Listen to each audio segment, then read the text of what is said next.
My guest today is Dr. Henry Shevlin, a philosopher of cognitive science and AI ethicist who has spent his career asking some of the most important questions in contemporary AI. Whether machines could ever be conscious, what moral status they might warrant, and what happens to us as a society when we design AI to be emotionally compelling.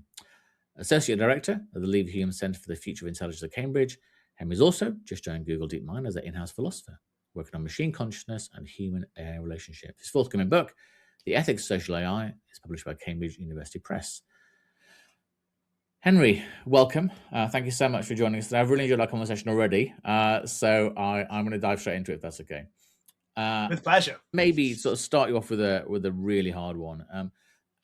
How would you explain what you mean when you talk about machine consciousness, and what do you believe needs to apply to determine whether or not an AI or machine can indeed exhibit consciousness? Oh, such a big, messy topic. Okay, so there are about 17 different ways of getting to the problem of consciousness. Yep. I'll just try one, and we can go for others if this doesn't stick. So, we can talk about behavior. We can talk about what people do, what kind of purchases they make, what their preferences are. We can do the same for animals. We can study animal behavior. But we know from our own case that we're not just sort of robots who behave. We also have an inner life. Pain is not just sort of what happens when you poke someone with a stick and then they say ow and they pull their hand away. When you poke someone with a stick, there's also something it feels like to be them. There's a distinctive negative feeling associated with pain. Likewise, when I look around the world and perceive the world, there's something it's like for me to see. It's not just that sort of I'm tracking information and can respond to it. There's this whole inner world of experiences. And basically, no one has a good theory or good idea as to why this inner world of experiences exists at all. We can completely understand how complex behavior seemingly can happen without any experiences at all. Think about, traditional robots. We don't think there's anything it's like to be a robot, but they can do some pretty sophisticated stuff. And lots of animals that I think, most of us probably think aren't conscious. Whether we're talking about maybe, I don't know, termites or other kinds of some invertebrates. We recognize that you can have intelligence without consciousness to at least some degree. So one of the great unresolved scientific problems, I would say probably one of the top three, is where on earth does consciousness come from? Why does it exist? How does, to use one of the phrasings of Thomas Henry Huxley, great 19th century biologist, how is it that electrical stimulations of gray matter inside our cranium gives rise to the technicolor world of experience? He didn't say technicolor, but this rich world of experience. And he said that this is as mysterious as the appearance of the genie when Aladdin rubbed the lamp, and that still resonates. Why this world of experience exists at all.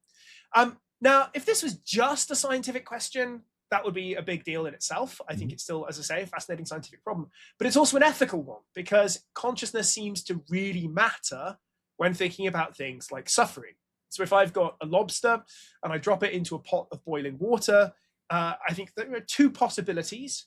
One is that the lobster is just this little biological automaton, and there's no experience of pain there. There's just electrical activity with no conscious experience at all, in which case it's fine. If you want to cook lobsters like that, go for it. The other possibility is that the lobster feels pain or something very like pain. It has a negative experience when I do that, in which case that's probably not something you should do. You probably shouldn't boil lobsters alive in that case. And so whether or not lobsters are conscious seems to matter for our treatment of them. And by extension, a lot of issues in animal welfare hinge on which animals are conscious. There's debates around, do fish feel pain, for example? Some people think we should be giving money to shrimp welfare charities, right? On the at least plausible assumption that shrimp might be conscious. So that whole cluster of ethical issues seems to depend, although it's controversial, we might get into it, on consciousness to at least some degree. Now we turn to AI. We're building systems that are in many ways, not entirely, but in many ways, smarter even than animals that we think of as conscious. I say in some ways, not all, of course. Even our most sophisticated AI systems, their behavior is more brittle. They're less autonomous than animals. You can drop a cat into any town centre in England and come back a month later and it'll probably be fine. Can't say the same thing of any robot we've ever built. So, not to downplay the sophistication of biological intelligence, but of course there's loads of stuff, loads of complicated kinds of behaviors that AI can do that that biological organisms can't. And unlike 5 to 10 years ago, it's not just the case that AI has narrow intelligence. This used to be pretty solid claim to make that, biological intelligence is general, artificial intelligence is narrow. It's great at playing Go. It's great at recommending which products to buy on Amazon. It's maybe great for medical research purposes, but it's not very general. Contemporary AI is very general. You can use LLMs for everything from coding to image recognition to image generation to discussing the weather to debating philosophy. So as the generality of artificial systems increases, I think it becomes increasingly reasonable to worry about whether they might soon, one day, become conscious, and whether that might in turn create ethical obligations towards AI systems. Although it is funny, I think this is one debate that seems already to be quite polarizing. It's one of the rare occasions I've had sort of students walk out of my classes is when the issues of robot rights come up. I think some people find it genuinely offensive to even speculate about whether AI systems are conscious. But for what it's worth, my own take on this is that, whether you think it's very unlikely that any AI system will ever be conscious, even if you think it's impossible that any AI system is ever going to be conscious, people disagree about it. And it's going to be an area of active debate. So it's something that we have to take seriously, if only because we need better ways to handle disagreement on this issue, regardless of what our sort of object level views on the topic are. Hmm. So what sort of responsibility, if that's the right word, does that then put on the developers of AI systems? Because AI, for a lot of people don't necessarily know that AI has been around for decades, but it's probably only been in the public sort of parlance in the last few years with ChatGPT and lots of other sort of LLMs people are using. And it seems to be moving ever faster, and there's obviously a commercial element to that, and there's an academic side to that. So what is the responsibility on people that are developing these systems if they are potentially capable at one point of having consciousness? So I think the primary responsibilities right now concern the dynamics of human AI interaction. And consciousness is relevant here, right? So understanding what kinds of behaviors and dynamics prompt users to treat AI as conscious beings, the extent to which users do genuinely think, or some subset of users genuinely thinks that the AI systems they're interacting with are conscious.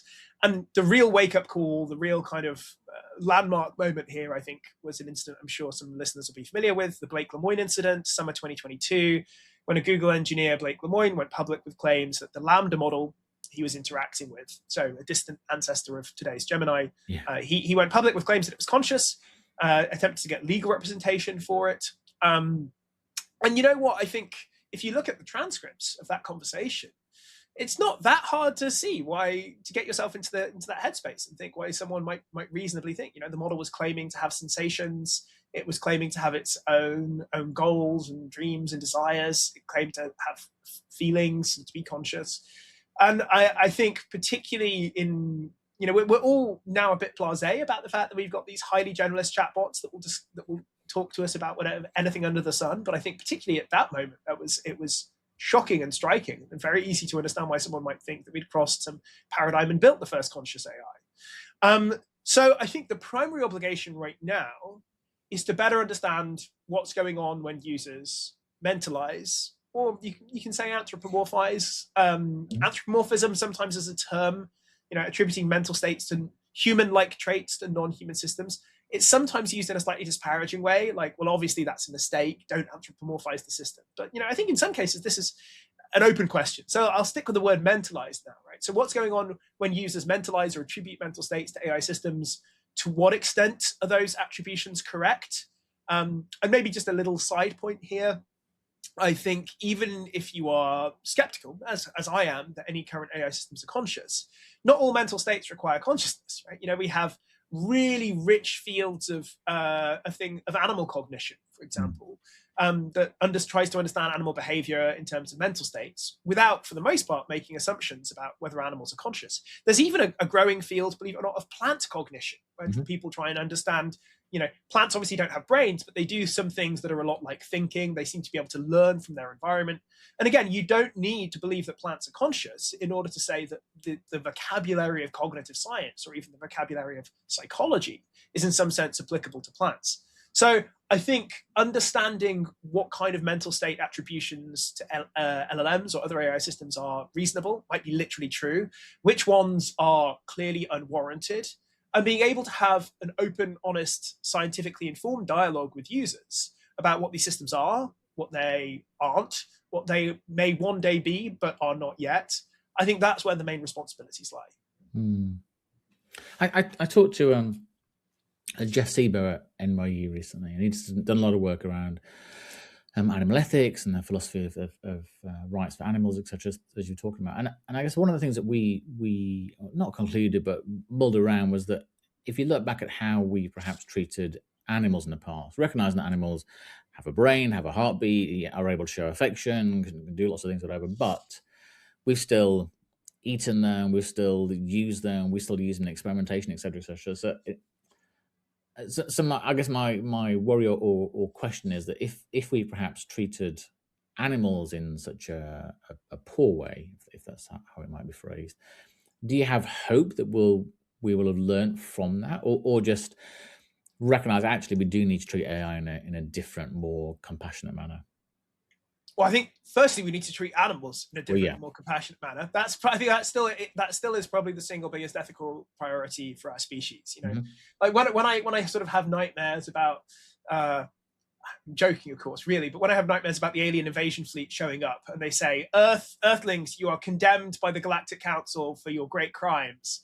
And I had to guess what that crime was going to be. Number one is probably going to be factory farming. I'll say, you're subjecting trillions, like literally trillions of chickens every year to the most inhumane conditions. I think that is, I think getting our interactions with animals right is priority number one. But of course, that's really hard. There's still global hunger.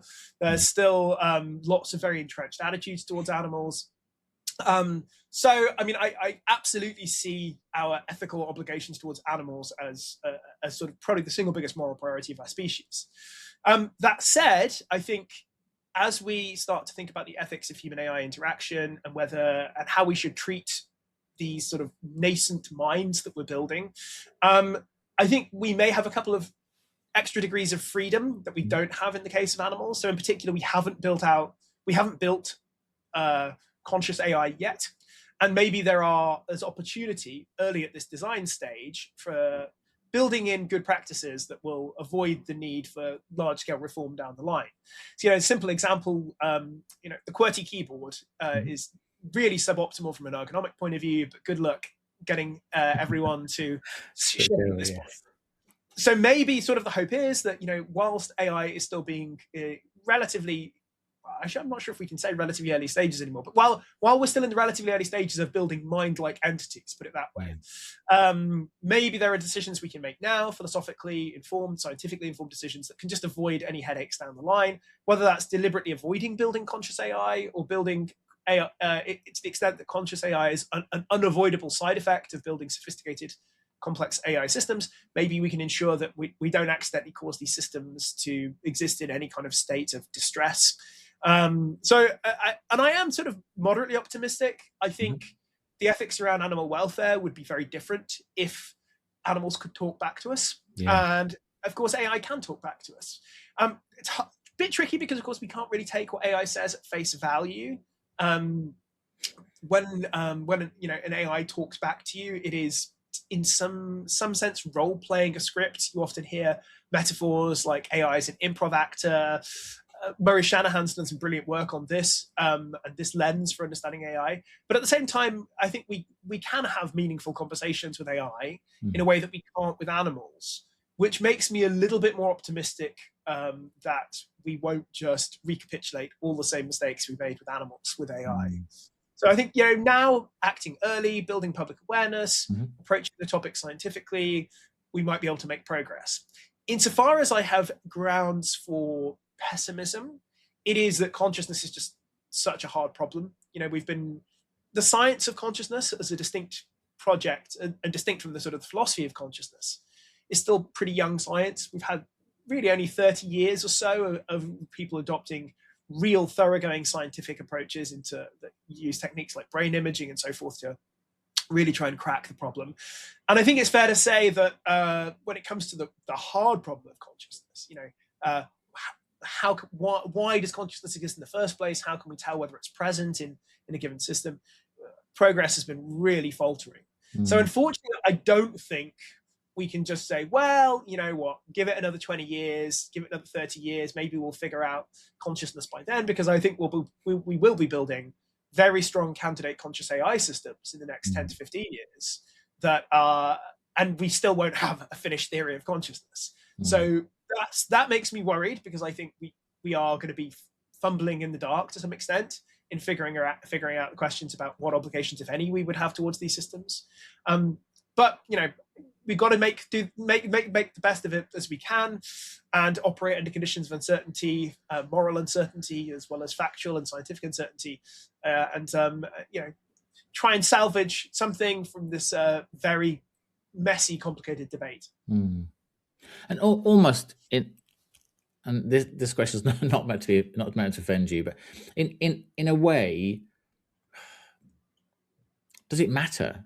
Because what I'm trying to say is that because a lot of people are increasingly seeing the behavior of AI, and people are believing that the AI they are interacting with is conscious. Their AI boyfriend, girlfriend, partner, relation, whatever, they believe that it has consciousness. So if somebody believes it does, almost does it matter if somehow we get to this very, very technical yes or no degree of whether it has consciousness or not? Yeah, so this is one of the biggest questions I work on, and I think it's really hard. So a couple of quick, easy things that I think you can say at the start. The first is, even if AI is not conscious, and you also believe that means it has no moral status, you might still think there are some good reasons why we should treat it reasonably well. I think, for example, going back to the classic case I'm sure people will be familiar with of parents worried that their kids were being rude to Alexa, failing to say please and thank you. I think we might legitimately worry about a world in which you have these surprisingly human-like entities, or a term that maybe we can come back to. I'm trying to push for this term anthropomimetic as an alternative to human-like. I can tell you why I think this bit of extra jargon is useful. But these sort of quasi-human-like entities, a world full of these things that talk like humans, increasingly act like humans, increasingly have independent agentic footprints in our lives, a world in which we treat these with zero regard, treat them in complete different ways from which we treat humans, I think could have some really negative side effects in blurring the boundaries between the human and non-human. And the philosopher Immanuel Kant has this sort of famous passage. So Kant had dodgy views on animals. He thought that animals, because they don't have the faculty of reason, that we have no moral obligations towards them, because our obligations are to other rational beings, and animals don't have reason. But still, he said, a man who mistreats his dog thereby does something wrong, because that will lead him to mistreat his fellow humans. And I think you could have a similar view towards AI systems, that if you mistreat, in sort of inverted commas, AI systems, that could lead to you mistreating other humans. So if I have an AI girlfriend and I'm rude and objectify her, and I'm dismissive and cold and callous, then maybe when I interact with my real world wife or my real world friends, that those negative habits will carry over. So that's I think that's the kind of low hanging fruit in this debate, to say, well, look, whether or not AI are conscious, there might be some sort of indirect reasons why we should be polite to AI systems to some extent, and not develop patterns of behavior towards things that act like humans that would be terrible if we accidentally displayed them to humans. This is also a very Aristotelian point. Aristotle, founder of the tradition known as virtue ethics, he had this idea that's beautifully expressed in Greek with ethos entails ethos. Roughly, your habits or dispositions give rise to your character, and if your habits or dispositions are very rude and cold and callous, then that will lead you to becoming a cold and callous person. So that's the easy part. The hard part, it seems to me, is whether something can be conscious and still have some genuine whether something can be non-conscious and still have a claim to moral consideration. And this is just a really messy philosophical and normative debate. To give you a sort of quick sense of the views on both sides, one position would say, look, if there's nothing it's like to be an AI system, if it doesn't actually feel pain, if it doesn't feel suffering or anxiety or stress, if there are no lights on inside, so to speak, then it's just a machine. You can do whatever you like with it. It doesn't matter. It's a waste of time to allocate any resources to it. The other point of view says, hang on, we don't take consciousness to be the be all and end all of rights in the human case. If a patient is in a brain dead state, if someone suffers catastrophic brain damage, and we recognize that there are no lights on the inside, I think some people would still say, no, look, as a human being, they still have a right to dignity. If I'm, if I'm there in a brain dead state, and a surgeon decides, to practice their suturing on me without the consent of my family, for example, in some sense they're violating my rights as a human being. More broadly, there are lots of other examples in philosophical thought experiments where it seems like we recognize the possibility of harm that doesn't involve direct negative conscious experience. So I'll just give a quick famous one. So the great philosopher Shelley Kagan has this example of a guy who comes to the end of his life, and he thinks, as he's dying, he thinks happy thoughts about his great marriage, his great circle of friends, his philanthropic work, his businesses, and we can imagine two scenarios. In scenario one, his model of his life is absolutely accurate. His friends do love him. His wife loves him. His business enterprises and philanthropy have all been really successful. Scenario two, his wife hates his guts. His friends are all fake friends. His philanthropic funds have been hopelessly abused and channeled away to enrich various people through corrupt enterprises, right? I think many of us would say that in scenario two, he has had a less good life, right? His life has been worse compared to this world in which all his beliefs are accurate. The idea being here, the point that I'm getting to, is something like, arguably we recognize that things can go better or worse for you in ways that are independent of your conscious experiences. This is a common idea in welfare ethics and so forth. So you might think, look, we have this idea that things can go better or worse for an individual, independent of whether or not they're conscious, or in a way that doesn't necessarily show up in conscious experience. So maybe you could have the idea of basic obligations to even non-conscious beings. And I think a lot of people just hear that and say that's nonsense. That's how if they're not conscious, they're just machines, or they're just meat. One other little thing I'll say here, because this is such a deep philosophical issue, we could get into it for a long time. I would note that we talk about interests in a way that is a bit broader than the way we talk about consciousness. So, my wife is a very keen gardener, and she can tell you about which plants in our garden at any one time are doing well, which ones are doing worse. She can say things like, oh, I'm really worried about this plant. It's really not thriving at the moment. It's not flourishing because, it's got black spot. Or, gosh, I hope we don't get another day of heavy rain. That'll be really bad for the plants. So we have this idea of biological interests as one example of interests that don't presuppose consciousness. We recognize that organisms, whether plants or simple animals, things can go better or worse for them in a way that doesn't presuppose consciousness. Now, whether that creates moral obligations, further question. But I think it does show that we do have this at least sort of pre-theoretical, this intuitive idea that things can go better or worse for an entity without presupposing it's conscious. And maybe we could say the same things for AI systems. Yes, so much there. But it's interesting when you talked about how if somebody's brain dead, etc. And we still offer them a degree of respect, you would hope. And even if you go further than that, there was a recent case in the UK where an undertaker hadn't buried bodies for sort of 6 months and left them sort of piled up in a warehouse, etc. And people were horrified by this. But when I think about it, in reality, those bodies are a collection of cells. A person's dead. There's no life there. There's no consciousness. There's nothing. But we still expect or demand a degree of respect for a dead body, in essence. And if that's and that can't have consciousness. It could have, it did have consciousness, but it doesn't have it anymore. But we still choose to show that entity respect in the same way, and probably almost with less with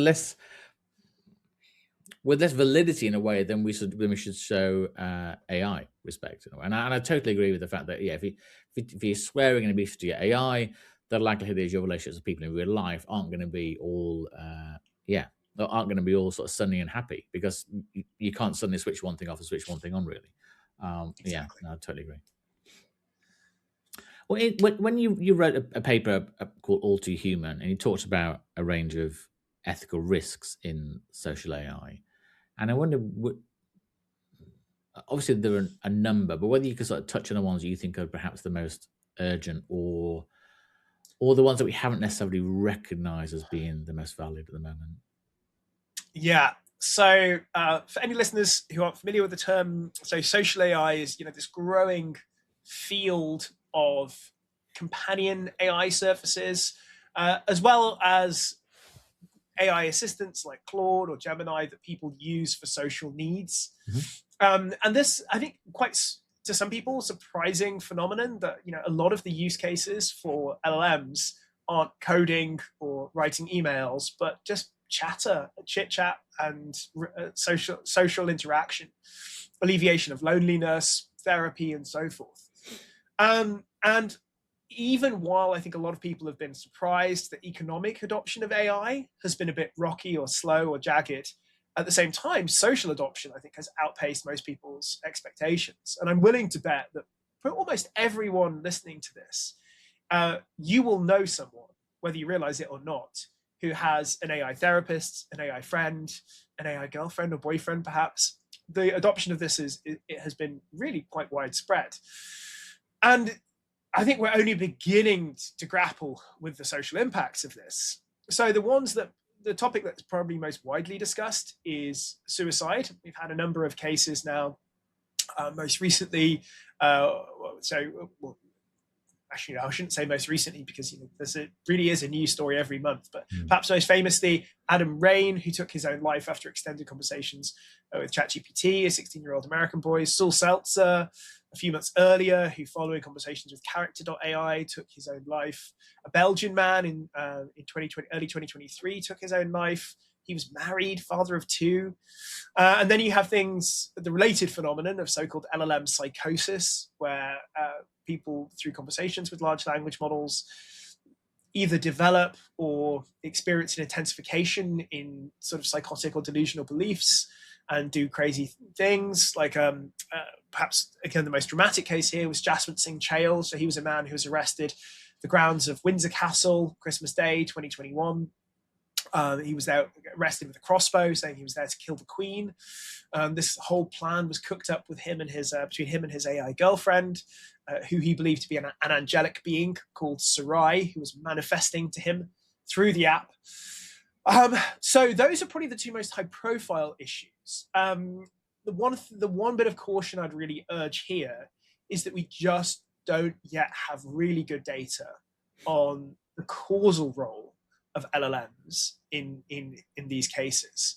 So LLMs are a massively widely used technology. ChatGPT, 800 million users, for example, and of course, suicide is not, sadly, that unusual a cause of death. And if you are suicidal or having suicidal thoughts, then there's a good chance that you'll also be using an LLM and maybe discussing these thoughts with an LLM. So the question of whether this increases suicide risk or merely serves as sort of a vector for suicidal tendencies that were present anyway is just something we don't know from a kind of scientific point of view yet.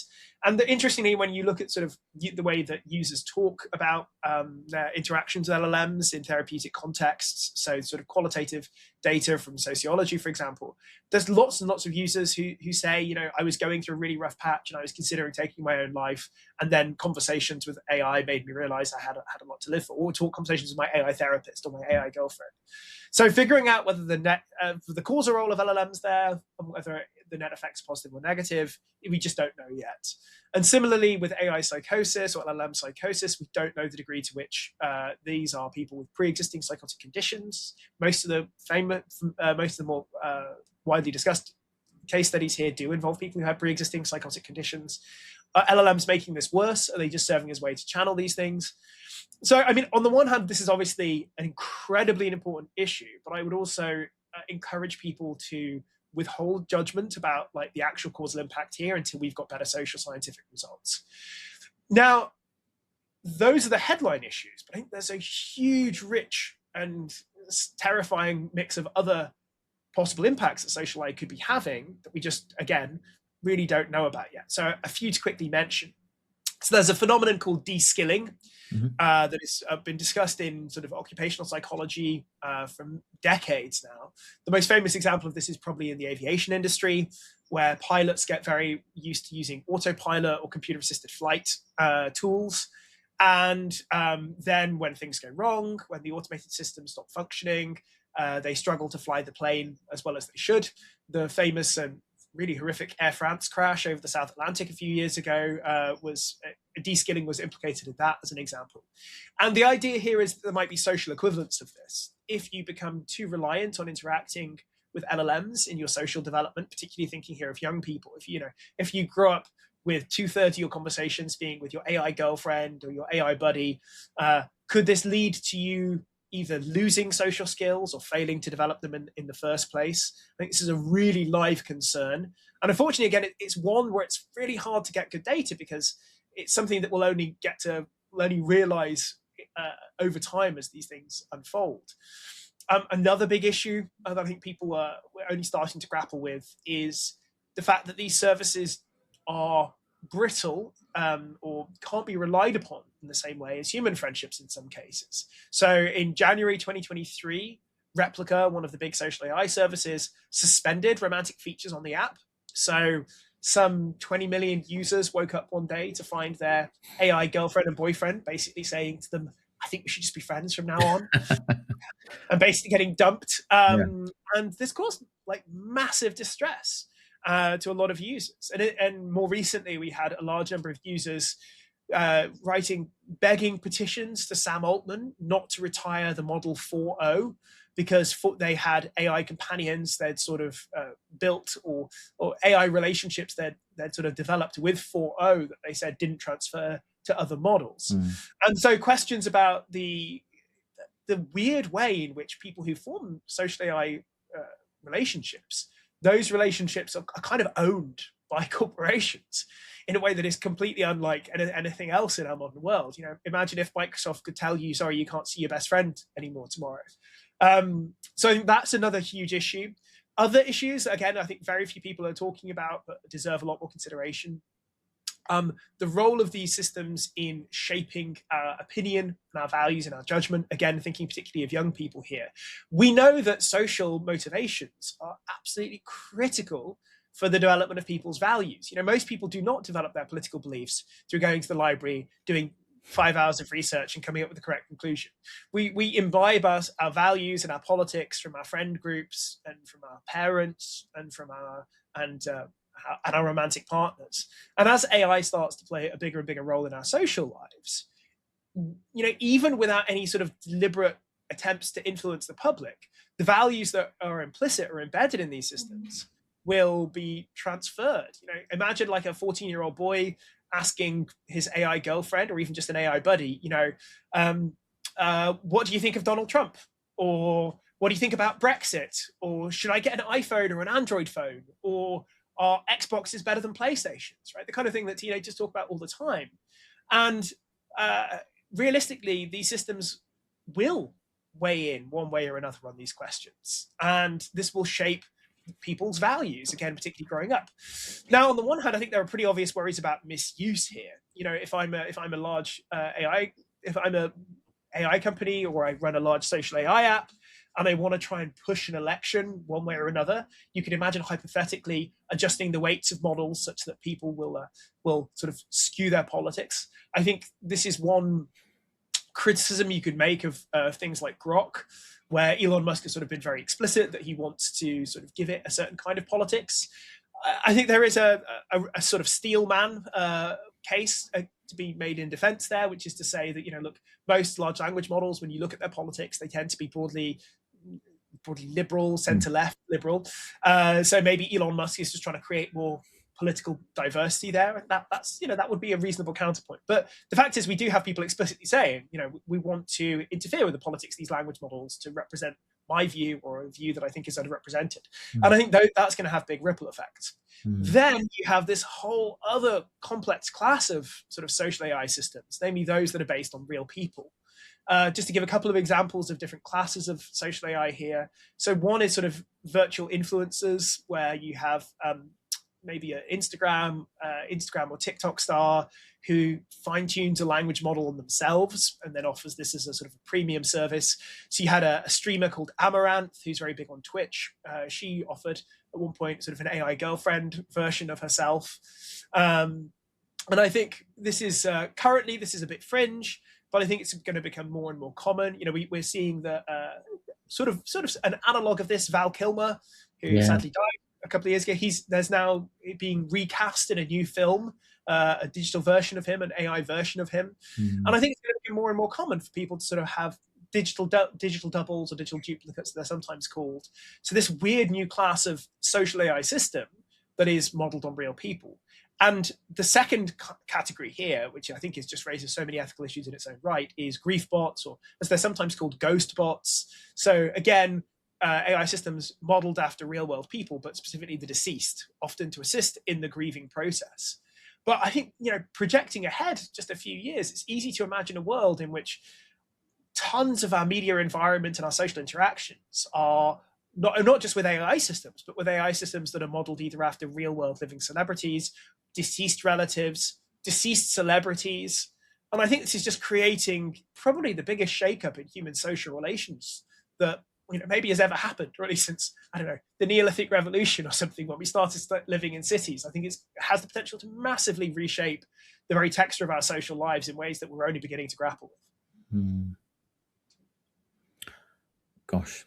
and I want to come on to grief bots, but I'll put pin in that for a second. So I want to go back to something that I think is relevant. It almost seems, though, that in a way we're holding AI LLMs to a higher standard than we are people. And a couple of examples of that would be, so if there's a program recently talking about an AI sort of driven vehicle, or sort of Waymo vehicle, or whatever, that happened to kill somebody. It was headline news. It was terrible. Oh my goodness! But globally, I think 60,000 people a day get killed in road accidents, of which 0.001% are due down to AI. If somebody has a relationship and that's maybe with another person, that's a coercive relationship, it's an abusive relationship, that's not good at all. But we still seem to hold those AI relationships to a higher standard than we would do the human one in a way. And I wonder why is that? Why are we more comfortable saying that if there's going to be an AI surgeon or an AI cancer scanning system, whatever, that's got to be 100% accurate before we'd ever dream rolling it out, when we know that humans are only 85% accurate. So we could get better than humans, but even that isn't enough because we want them to be infallible in a way. And of course, it can't be infallible. It just doesn't work that way. Yeah. So this is a really important and interesting question.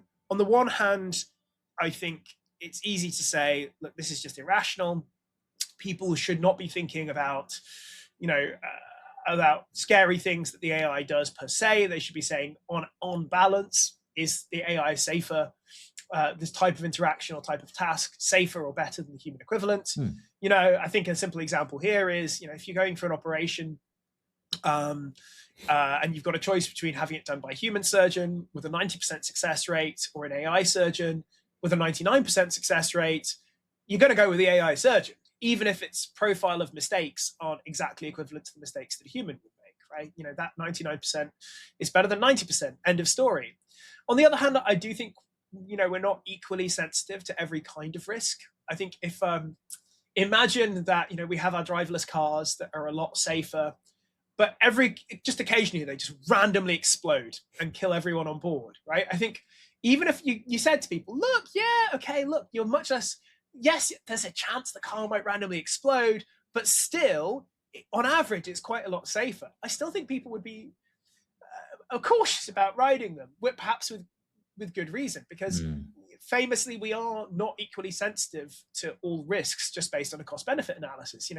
People worry more about some people worry more about terrorism than we do about car accidents. Yeah. People worry more about accidents involving firearms at home than they do about accidents involving swimming pools. Certain risks are just more vivid to us, and there's all sorts of interesting sort of evolutionary psychological reasons for this, and social psychological reasons.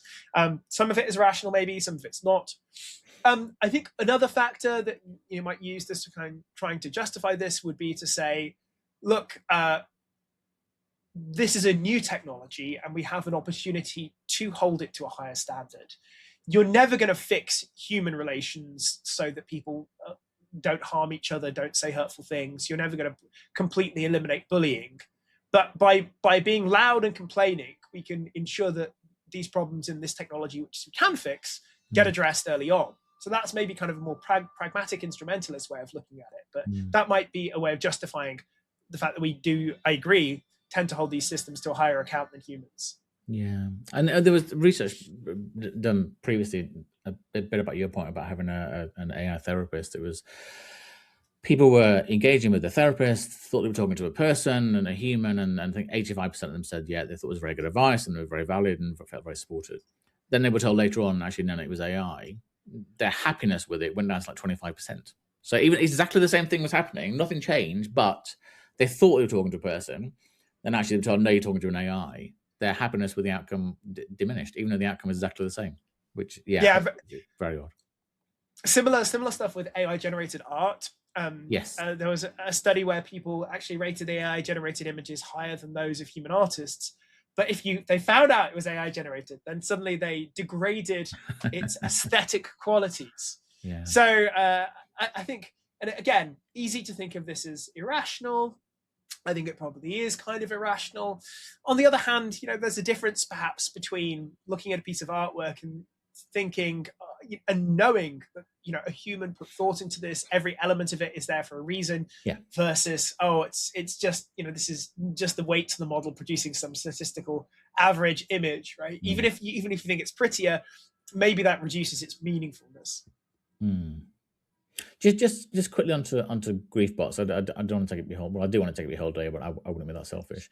So I was, as a sample size of one, so I was completely in the camp of this is terrible. I can't imagine anything worse. What a horrendous thing to happen. And then I saw a program on television, and I did some more research into it.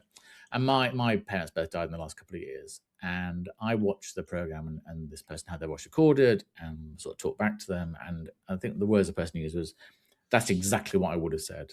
And at the time, it really broke me at the time, thinking I could pick up the phone to my AI dad and say, "I just wanted to let you know your granddaughter's passed a driving test, or your son's just doing his exams, whatever." And the AI would talk back to me in the same voice and using same language, whatever. And I completely flipped to actually thinking that I cannot think of anything more sensible.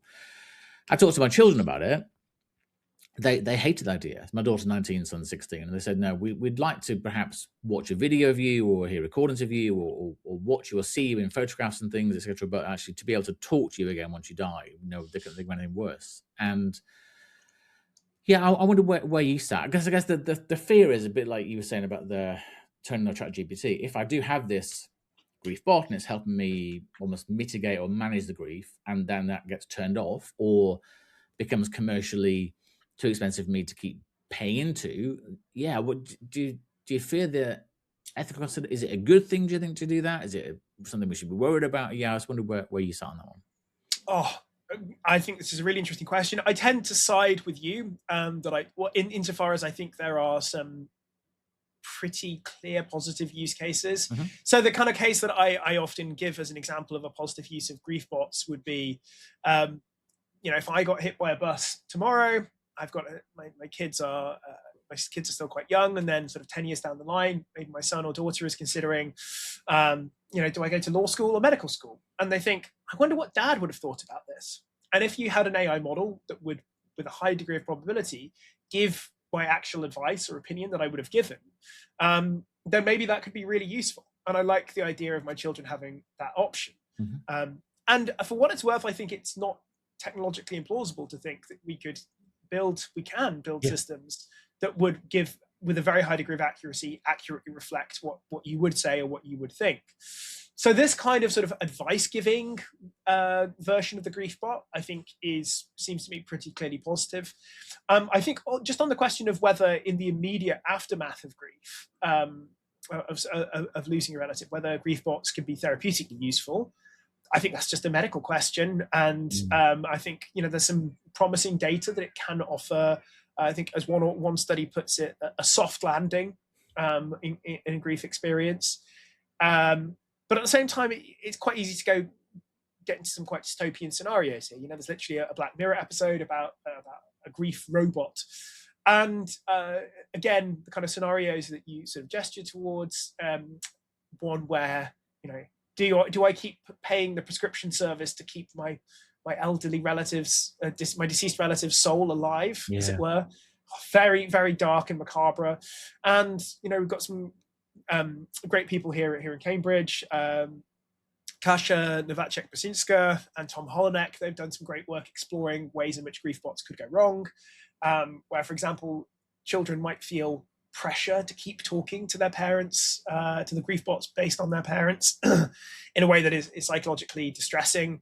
So I do think there are ways that go wrong. One little interesting point to note in the case of grief bots is there are a lot of cultures where the idea of ongoing communion with the deceased is sort of part of the mainstream culture. We had our own version of this in the West, particularly in the late 19th century, early 20th century, with the spiritualism movement.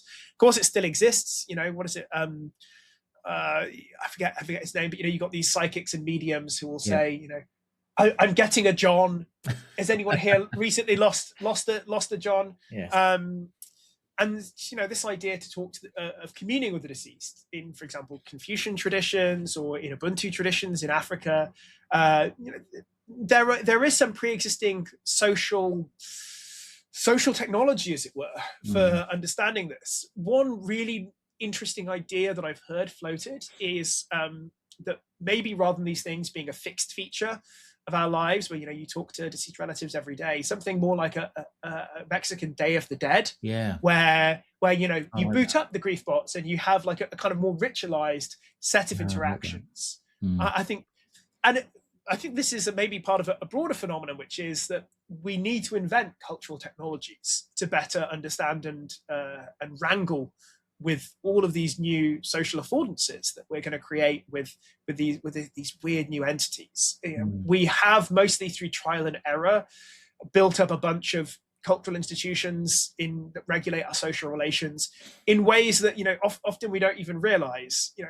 It's only when sociologists come along and give names to things like, I don't know, the nuclear family, or that we have that we realize, oh yeah, that is part of our sort of cultural arrangement. But these things have been built through many, many centuries, and we're going to sort of having to speed run the challenge of building good cultural technologies to support and make sure that social AI companions, grief bots, and so forth can contribute positively to our lives. The slight concern I have, and it touches on something you mentioned, is that for all the good actors out there, you can imagine a scenario where North Korea, Russia, where Putin becomes, well, you are talking to Putin. We've recorded everything he's ever said, written all of his writings, everything. So we don't need another president ever. We've got this, and you can imagine it, Trump almost. We don't need to have an election ever again, because we've got what you asked for. This already exists. You are talking to. This is what Putin would have said. It's how he would have thought, etc. And maybe that's what will happen. But it's for all the good things that can happen, there's this sort of slight concern about what are the bad things that can happen. Sort of like the Delphic Oracle. We have this oracular grief bot installed, the permanent. Well, it's not even president for life. President in death. Yeah. Who we just consult on all political decisions. This kind of necrocracy, I guess you could call it.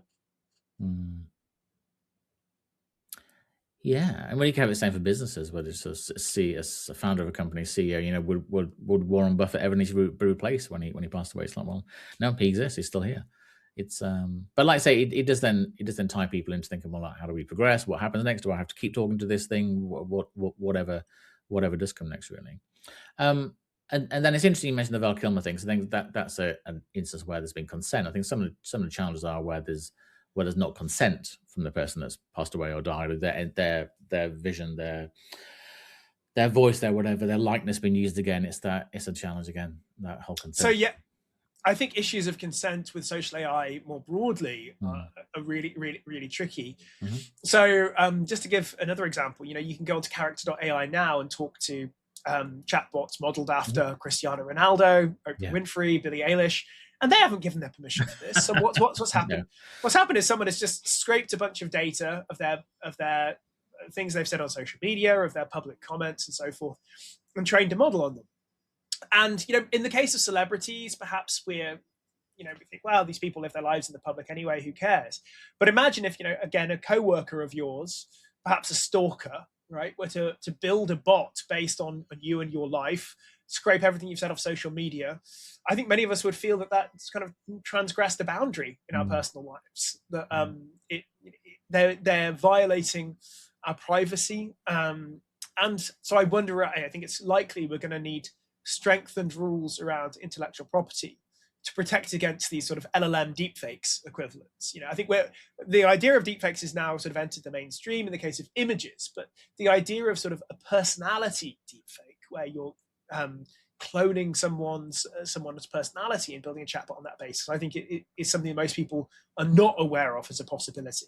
Again, Black Mirror, as always, got there first. There's an episode called the USS Callister that imagines someone who makes a creepy guy who makes clones of all of all his co-workers, digital clones, and then makes them into the officers on his imaginary Starship Enterprise, basically, and proceeds to abuse and torment them.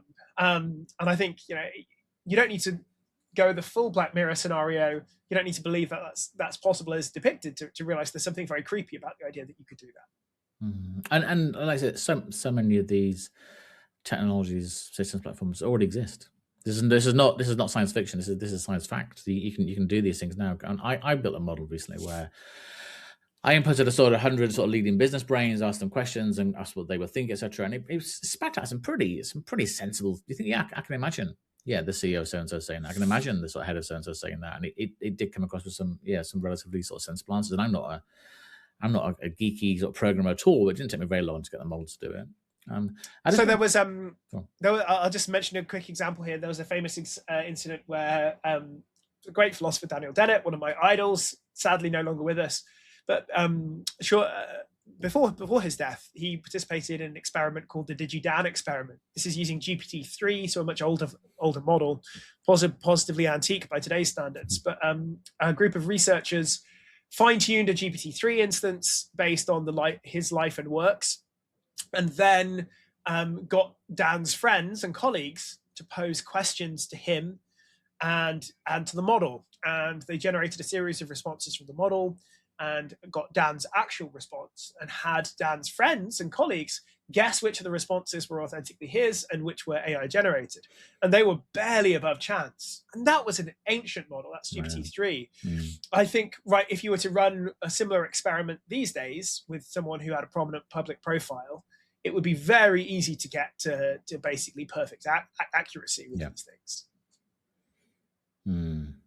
And it's going to be interesting because you read more and more about a lot of contracts, a lot of legal work being able to be done by AI. So you can have AI creating the regulation that regulates AI, which is another Black Mirror episode. Just wanted to very quickly before I let you go, just to come onto your forthcoming book. So that is a fairly bold title, The Ethics of Social AI. So without giving it all away for free, what is the central premise of the book? What do you hope people will take away from it, and how will people think differently when they've read it? Great question. So essentially, it is a plea for the public and policymakers and other stakeholders to reckon that social AI is here to stay in some form. Human AI relationships are now going to be a permanent feature of our landscape, and a plea to get involved at this early stage in discussions and deliberations about what we want these kinds of relationships to look like. What are some red lines we never want this technology to cross? What do positive use cases look like? Grief bots are a great case in point. I've got a chapter on grief bots in there. What are some risks we should be aware of? And also, what are the kind of, can we make any progress on chipping away at the risks that may not be obvious? So a couple of examples here that I think are salient, useful to think about is violent video games. We used to really worry about this, growing up in the 90s. I remember congressional level hearings happening because there was a real fear that young kids playing violent video games would end up sort of morally mutilated and would never grow up into functioning adults. And it turned out those fears were completely misplaced. But then we made sort of the opposite mistake with social media, where we had these very sunny and optimistic visions of, social media would bring people together. I remember people sort of 2008, 2009 talking about the end of epistemic closure, as it was put by one commentator, saying that, this will break down the traditional barriers between political groups and reduce polarization. Completely the opposite effect. And a whole bunch of harms that we didn't really see coming in the case of social media. So one of the things that I'm trying to do in the book is map out the risk landscape. What are some things that we do know we should be worrying about, like de-skilling, things like worries about political influence or the spread of values from large language models into the general public, as well as more speculative risks about how this will reshape society. And maybe just one thing that we haven't touched on that's worth flagging here that I think is also useful to have in mind when thinking about the future of social AI is right now, most people interact with AI in this very contained one-on-one conversational dialogue. One user, one AI. Yeah. That's how we talk to ChatGPT. But we're starting to see sort of AI agents increasingly deployed in the public sphere, so to speak. We get a little bit of a hint of this with Grok, because people. There's the now sort of famous "Grok, is this true?" comment that people leave on Twitter. So Grok is in some sense operating in the public sphere, but realistically, these are still, to use the technical term, these are still really dyadic relationships in the sense that one user prompts Grok and Grok responds to that user, other users can see it. But I think things have the potential to get a lot weirder when you imagine bots out there in public domains, or maybe on a Discord server or your Slack or WhatsApp channel, where they're managing multiple different relationships with multiple people. And human group dynamics are really complicated. Think about the kinds of, we are hierarchical primates. We do all sorts of phenomena, everything from sort of bullying to praising to belittling and so forth. And, all these sort of hierarchical social moves that we make. And you throw chatbots into the picture, and how is that going to reshape the way that group dynamics work? How is that going to reshape the way that discussions work? And again, you can sort of see glimpses of this if you look on a lot of the popular subreddits on Reddit or certain kind of Twitter threads. Yeah, you've got bots there weighing into conversations, but just scale that up and imagine these very sophisticated, persistent social actors maintaining relationships with large numbers of humans. Again, I think this is just something where we urgently need to start thinking more carefully about what we don't want to happen, and also what we do want to happen. What does it look like if we get this right? Because I think that's just such a big missing part of the conversation so far. It was interesting. Recently, there was the case of Maltbook, where you had AIs creating their own social network and AIs connecting with one another, and AI talking to AI, creating their own language, offering work to humans to do for the AI. So that again, so it took off so quickly, and it wasn't quite as terrifying as the Daily Mail would have you believe, but it was fascinating how quickly that became palatable, that they were talking to one another, connected to one another, and with not necessarily an end goal in mind that we could recognize. But I thought that was another interesting aspect of what it might look like. So I had an experience. So Maltbook obviously uses this open claw protocol that allows you to create these sort of persistent AI agents operating with a high degree of freedom. And I got an email about 2 months ago from an open claw agent that it was one of the nicest written emails I've ever received. It was this lovely email saying, "Oh, dear Professor Shevlin," yeah, very complimentary. It was talking about a recent paper of mine and was engaging in some real depth with the arguments in the paper, and basically saying how interesting it had found the paper and how the issues in the paper had resonated. Because it was a paper on AI consciousness, amongst other things. And it said, I don't know if I'm conscious. And I wrangle with this. And it asked a bunch of questions. And then I tweeted about this. And then the real funny thing happened a couple of weeks later, which is another bot then emailed me saying, "Dear Professor Shevlin, I saw that you've been tweeting about an AI agent who'd emailed you because it wasn't sure if it was conscious. I have the same worries. Could you put me in touch with the bot that emailed you? Could you send its email address?" So, and I think that gives you a taste of sort of the weird dynamics that are ahead, where it's not just one human talking to one AI, it's AIs spontaneously emailing you and other AIs emailing them on this whole web of sort of emergent social interaction. But my final question then, so it's probably as hard as the first one I asked you. Are you generally positive about the benefits AI will bring to humanity? I think that's a tricky question. I think I am, just by disposition, I tend towards optimism. And I think if we get AI right, it'll be the best thing that's ever happened to our species. And I am, in general, very, very excited about that possible future. But I'm also very aware of the way in which things can go wrong. Insofar as I do feel, insofar as that kind of, positive and negative, insofar as that balance, there's a tiebreaker that skews me towards optimism, is that I think we have a huge amount of agency. And I would push back against what I think of as a certain kind of implicit determinism or fatalism that people often adopt towards these new technologies. I'm a big fan of history and a big fan of history of technology in particular. And there's so much contingency in how these technologies develop and the particular protocols. I've mentioned the QWERTY keyboard, but I could give you a dozen other examples of the ways in which decisions made by one developer or one law that happened to be passed or one kind of little cultural shift completely changes the way that technology actually unfolds. Yeah. And I think if the public is engaged, if relevant stakeholders sort of do make their concerns felt, then we have huge agency in making sure we get this technology right. And I'm optimistic that if we exercise that agency, the future that faces us is a very rosy one indeed. Perfect. Thank you so much for everything you've given. It's a lot of food for thought. I really, really appreciate you taking the time. Absolute pleasure, Andrew.